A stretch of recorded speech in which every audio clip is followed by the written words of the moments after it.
My sister blamed me for everything since childhood and got me sent to boarding school. When I excluded her from my wedding, she showed up lying on video, but I sued her and left her broke with $50K in damages. I'm 27 years old. I work in digital marketing, and I need to tell this story because I literally just walked out of a courtroom 3 weeks ago and I still can't believe everything that happened. What started as my wedding turned into a legal war against my own family, and honestly, I don't regret a single thing. But for you to understand how we got here, I have to go back pretty far, like to when I was about 7 or 8 years old, and my older sister was already ruining my life. My sister was always the golden child, you know? That perfect daughter my parents adored, who could do whatever she wanted without consequences. I was the youngest, and I don't know at what exact moment I became the family scapegoat, but it definitely happened. Anything that broke in the house was automatically my fault. A plate? My fault. An ornament? My fault. The TV stopped working. Obviously, Lauren did it. And the worst part is my sister knew it perfectly and used it to her advantage. I remember there was this game she would play, like she'd break something on purpose and then run to my parents crying, saying I had done it, and they always believed her. My parents are a complete disaster each in their own way. My mom is one of those almond moms, obsessed with diets and appearance, constantly commenting on what you ate, how much you weighed, if your clothes fit tight. It was exhausting. And my dad only cared about money. He was one of those businessmen who measured everything in terms of profit and loss, even family relationships. If you weren't profitable to him in some sense, you were worthless. Together, they were basically a toxic combination of superficiality and materialism, and my sister learned perfectly from them. The only person in my entire family who made me feel valued was my grandma. She was sweet, normal, didn't care about all that appearance and money nonsense. When I was with her, I felt like a real person. You know what I mean? Not like the walking mistake. My parents made me feel I was. I spent every summer I could at her house, and those were the only moments when I could really breathe. The event that basically defined my adolescence happened when I was 12 years old. There was this crystal bowl that was a family heirloom, like super old and valuable, and my grandma had given it to my mom. It was on a high shelf in the living room, and I couldn't even reach it if I wanted to. One day I came home from school, and the bowl was shattered on the floor.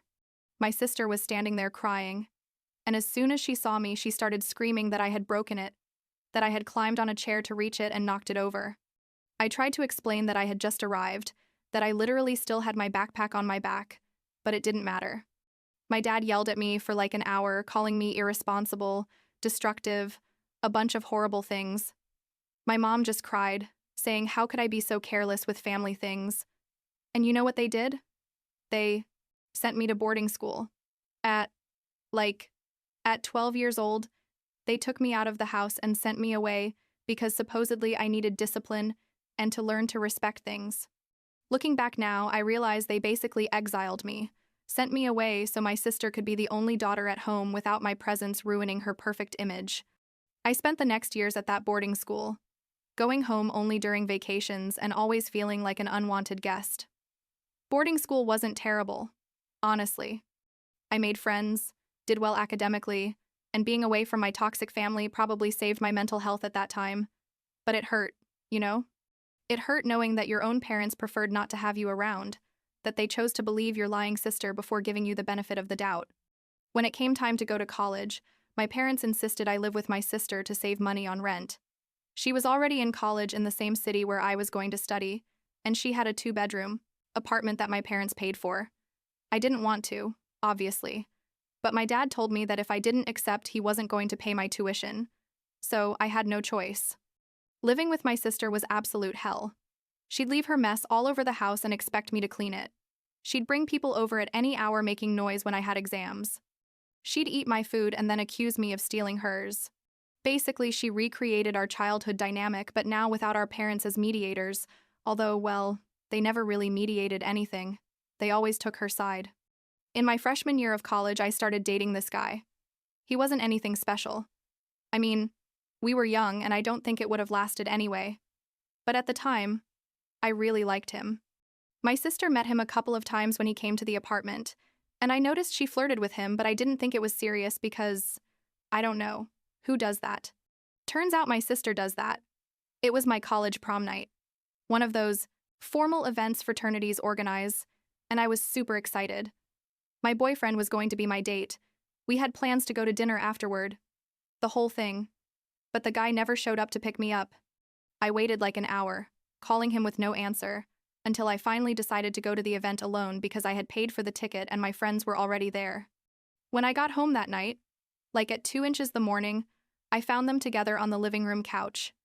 And when I say together, you know what I mean. I didn't scream, didn't make a scene. I stood there for what felt like forever but was probably like 10 seconds. And then I went to my room and closed the door. I heard my sister laughing on the other side, literally laughing. And the next day, I started looking for another place to live, and within 2 weeks, I had moved out.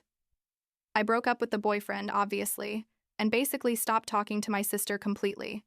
When my parents found out why I had moved out, guess whose fault it was? Mine, obviously. My mom told me I was being dramatic, that men come and go, but family is forever, and that I needed to forgive my sister because she didn't do it with bad intentions.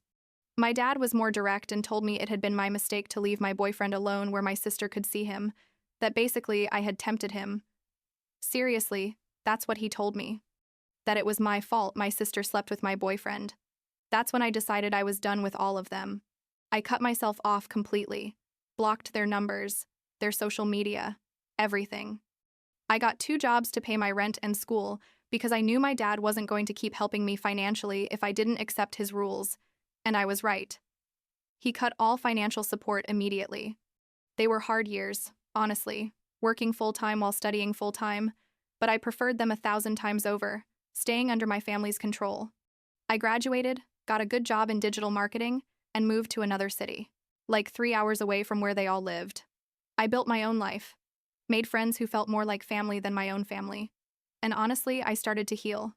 The only person I kept in contact with was my grandma. We'd talk on the phone every week and I'd visit her when I could, but I always made sure no one else knew when I was going. 2 years ago, I met my now husband at a work networking event. He's a graphic designer, super talented and incredibly kind, and from the first date I knew he was different from anyone I'd ever met before. I told him everything about my family from the beginning because I didn't want surprises later, and he just listened and told me my family sounded like a disaster, and he was glad I had gotten out of there. He didn't try to convince me to reconcile with them or make me feel bad about my decisions. He just supported me. That was everything to me. Seriously. We got engaged after a year of dating, and we started planning the wedding. We decided to have it in the city where we lived because that's where our lives were, our friends, our jobs. My husband's mom was amazing helping me with the planning, and it felt weird at first having a mother figure who actually cared about what I wanted and not just about appearances. When it came time to make the guest list, I intentionally left out my sister. I invited my parents because, I don't know, I guess part of me still had that silly hope that they could behave like normal people for one day. I invited my grandma, obviously, but my sister wasn't on the list, and it was a very conscious decision on my part. My mom discovered the omission like a month before the wedding, when I sent her the formal invitation. She called me immediately screaming, telling me how dare I not invite my sister, that we were family, that I had to forgive and forget. I told her no, that my sister wasn't welcome at my wedding and that was my final decision. Then she changed tactics and started with the emotional blackmail, saying that if my sister couldn't go, then none of them would go. That family stayed together or didn't stay at all. You know what? I told them, perfect. Don't come. I hung up the phone and cried for hours because even though I hated them, even though they had treated me horribly all my life, it still hurt that they chose my sister over me once again. My husband hugged me and told me we were going to have the perfect wedding without them if necessary, surrounded by people who really loved us. But then I had an idea. If my parents wanted to play dirty, I could too. There was something I had never told anyone, not even my husband until that moment. My parents had a sister, my aunt, my dad's sister, who I had known when I was very little but who had been cut off from the family when I was like 6 or 7 years old. I never really knew why. They just told me she had done horrible things and we couldn't talk to her again. But I remembered she had been kind to me, gave me candy in secret, and let me play with her dog. I decided to look for her. It wasn't hard to find her on social media, and I sent her a message explaining who I was and asking if we could talk. She was surprised to hear from me, but agreed to meet. I drove to her house one Saturday, like a 2-hour drive, without telling anyone where I was going. The conversation we had that day changed everything. My aunt told me her version of the story, and basically my parents had cut her off because she refused to lend money to my dad for a business that sounded super shady. He got angry and started spreading lies about her to the whole family, telling my grandma and other relatives that my aunt had tried to steal money from him, that she was a drug addict. A bunch of completely false things. My grandma, who at that time completely trusted my dad, believed him and cut off contact with my aunt. The whole family did. My aunt had tried to explain her side of the story, but no one listened. She spent years trying to clear her name without success, until eventually she gave up and accepted that she had lost her family due to my dad's manipulations. When she told me all this, with tears in her eyes, I could see the pain she still carried after more than 20 years. And I could also see a very familiar pattern, because it was exactly what my parents had done to me, just on a larger scale. I asked her if she would like to come to my wedding. I explained that my parents would probably be there, that it was going to cause drama, but that I wanted her to be present, that she deserved to be there, and that this was as much about giving her a place in my life as it was about showing my parents they no longer had control over me. She accepted. I also asked her if my grandma knew the truth about what had really happened. My aunt told me no. That she had tried to tell her at the time, but my dad had convinced my grandma that anything my aunt said was a lie. I suggested that maybe it was time for the truth to come to light, and she agreed but said it had to be the right way. When my grandma was ready to listen, I went home and told my husband everything. He was shocked, but completely supported me. I sent a formal invitation to my aunt and waited to see what would happen. My parents never called again after their initial threat, and I didn't contact them either. My grandma called me asking if there had been a problem with my parents because they had told her I had postponed the wedding. Another lie. And I told her the wedding was still on, and I'd see her there. The wedding day arrived and, I was nervous but also excited. The venue looked beautiful. My friends were there helping with everything. My mother-in-law was being an angel as always. Then my aunt arrived. I greeted her with a huge hug, and she gave me a beautiful gift and told me how proud she was of the woman I had become despite everything. My parents arrived like 20 minutes later with my sister, because of course, they brought her. Even though I had specifically said she wasn't invited. The moment they walked in and saw my aunt, the faces they made were like a movie. My dad immediately turned red. My mom's mouth dropped open, and my sister obviously had no idea who she was but could feel the tension. My dad came up to me and told me in a low but very angry voice, how dare I invite that woman to my wedding, that I was trying to ruin my own day, that I was being vindictive. I told him it was my wedding and I invited whoever I wanted, and if he had a problem, he could leave. My mom tried to intervene, saying this was inappropriate, that I was disrespecting them. I told them both to shut up or leave. The ceremony went by without major incidents, although I could see my parents glaring at me the whole time. My sister was taking photos and videos for her social media, because of course she was. After the ceremony, during the cocktail hour, my aunt approached my grandma. I wasn't present for that conversation because I was taking photos with my husband, but my sister-in-law, my husband's sister, was nearby and told me about it later. Basically, my aunt explained to my grandma the truth about what had happened so many years ago. At first, my grandma didn't want to listen, defending my dad, but my aunt showed her evidence, old text messages, emails, documents she had kept all these years. My grandma kept getting paler and paler as she processed that her own son had lied to her for decades, that she had lost 20 years of relationship with her daughter because of lies. This is where everything went to complete hell. My dad realized my aunt and my grandma were talking and ran to interrupt them, but it was too late. My grandma confronted him right there, in front of a bunch of guests, yelling at him how could he have done that to her, how could he have lied to her about his own sister. My dad tried to deny everything, say that my aunt was manipulating the situation, but my grandma didn't believe him anymore. In the middle of all this chaos, my dad somehow decided that attacking me was a good idea. He turned around and yelled at me in front of everyone that I had planned this. That I was an ungrateful manipulator who had brought my aunt just to cause drama. That I had always been a problematic daughter and this confirmed it. He told me. And I swear he said this verbatim. That he should have left me at that boarding school permanently because clearly I didn't appreciate anything they had done for me. My husband was the first to react. He told my dad to shut up immediately or he was going to have security remove him. My mother-in-law also intervened, telling my parents they had crossed the line and needed to leave. But my dad kept yelling, calling me everything, saying I had ruined my own wedding by being vindictive, that I was just as problematic as when I was a child. I called security. I literally had my parents removed from my wedding. My sister tried to leave with them, but I told her she specifically wasn't invited and I wanted her out too. She left screaming that I was a horrible bitch and I was going to regret this. The rest of the reception was strangely perfect. My grandma and my aunt stayed, making up for 20 years of lost time. My friends, my husband's family, everyone was amazing. We danced, laughed, and honestly, it was one of the best days of my life. Despite the drama, or maybe because of the drama, I don't know. But my sister wasn't going to let things go like that.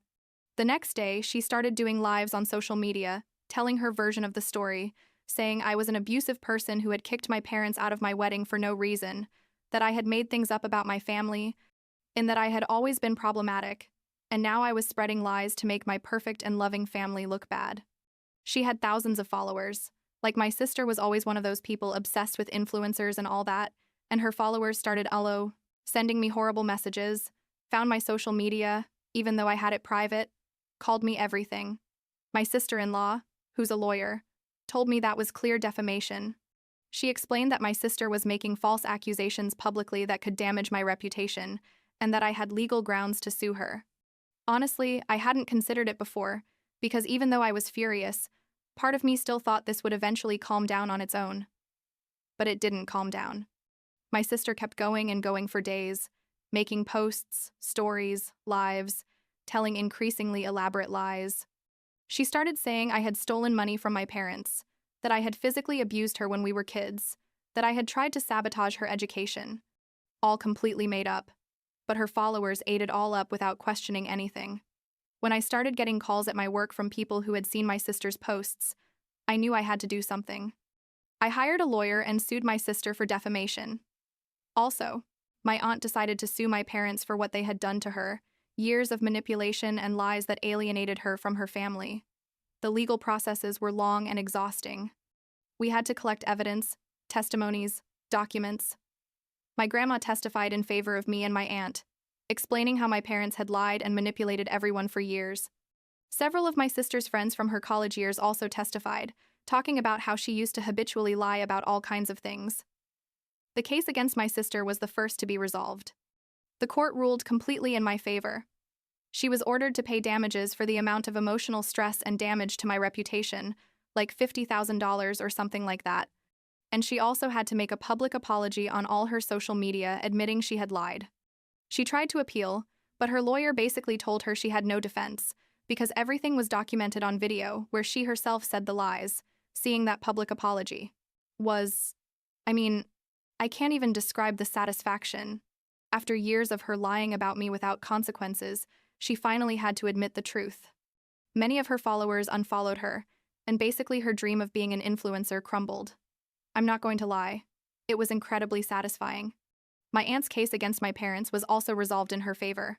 The court found that my parents had committed parental alienation and deliberate emotional manipulation that resulted in my aunt losing her relationship with my grandma and other family members for over 20 years. They were ordered to pay compensatory damages to my aunt, a pretty large amount considering all the lost time and emotional pain caused. There was also a restraining order that prohibited them from contacting my aunt or my grandma unless they initiated it. My grandma, after all this, changed her will. She literally removed my parents completely and left everything to my aunt and me. She called to tell me and said I regretted not seeing earlier what my parents really were. That she regretted not protecting me when I was a child. I told her it wasn't her fault, that my parents were expert manipulators, and what mattered was that now we knew the truth. I got my own restraining order against my parents and my sister. They couldn't contact me, couldn't come near my house or work, nothing. It was liberating to have that official paper that said they legally had to leave me alone. It's been like 3 months since the trials ended. My grandma moved in with my aunt. They're living together and making up for lost time. I visit them every 2 weeks or so, and it's nice to see my grandma truly happy and surrounded by people who treat her well. My husband and I are settling into our married life. We just adopted a cat. Normal stuff from normal people. Last week, my husband asked me if I ever regretted how I handled everything. If maybe it would have been easier to just let my sister come to the wedding and avoid all the drama. I told him, no, that not for a second did I regret it. Because yes, it was dramatic and difficult and expensive and stressful. But finally, I was in control. Finally, the truth had come to light. Finally, there were real consequences for years of lies and manipulation. My therapist, because, yes, I started therapy after all this because obviously I needed it, tells me that what I did was establish healthy boundaries and defend myself in an appropriate way. That I had no obligation to keep toxic people in my life just because we shared DNA. And she's right, I guess. Sometimes I still feel weird about everything. Like, it's strange not to have parents in your life, you know? Seeing other people with their normal and functional families makes me feel something. I don't know if it's envy or sadness or what. But then I remember all the times they made me feel small and insignificant. All the times they chose my sister over me without even questioning it. And I know I made the right decision. My grandma told me recently that she's proud of me, that I broke a cycle of toxicity that probably would have continued if I hadn't had the courage to confront it. That meant more to me than I should probably admit. After a lifetime of feeling like I wasn't enough, having someone from my blood family tell me I did the right thing, that she was proud of me, was like healing something I didn't know was still broken. I don't know what's going to happen in the future. My parents and my sister technically can't contact me because of the restraining order, but that doesn't mean they won't eventually try. I'm prepared for that if it happens. My lawyer still has all the documentation filed just in case. For now, I'm okay. I have an amazing husband who supports me in everything. A mother-in-law who treats me better than my own mother ever did. An aunt who's truly excited to have me in her life. And a grandma who finally understands the whole story. I have friends who are more family than my biological family ever was. And I have peace. Finally, after years of chaos and drama. I guess what I learned from all this is that family isn't just who shares your blood. Family is who chooses you and who you choose, who supports you and values you as a person. And sometimes, cutting ties with toxic people, even if they're your parents or siblings, isn't something you should feel guilty about. It's survival. It's choosing yourself after years of others putting you last. I'm not going to pretend everything is perfect now. I still have difficult days where I wonder if my parents ever really loved me or if I was always just an inconvenience to them. I still feel guilty sometimes, because that's how family conditioning works. They make you feel like you're the problem even when you clearly aren't. But each time those moments are shorter and less frequent. My sister deleted all her social media after the court-mandated apology. I don't know what she's doing now, and honestly, I don't care. My parents, according to my grandma before cutting contact with them, are furious about everything, especially about the will change. They keep trying to contact my grandma, but she blocks them every time. It's her decision, and I completely respect it. And I'm just here, living my life, being happy in a way I never thought would be possible when I was that 2-year-old girl being sent to boarding school for something she didn't do. Sometimes I look at photos from my wedding and think about how crazy that whole day was. But I also think about how it was the day I truly started my new life, free from all that toxicity. And it was totally worth every second of drama, every dollar of legal fees, every moment of stress, because now I'm free, and that's priceless.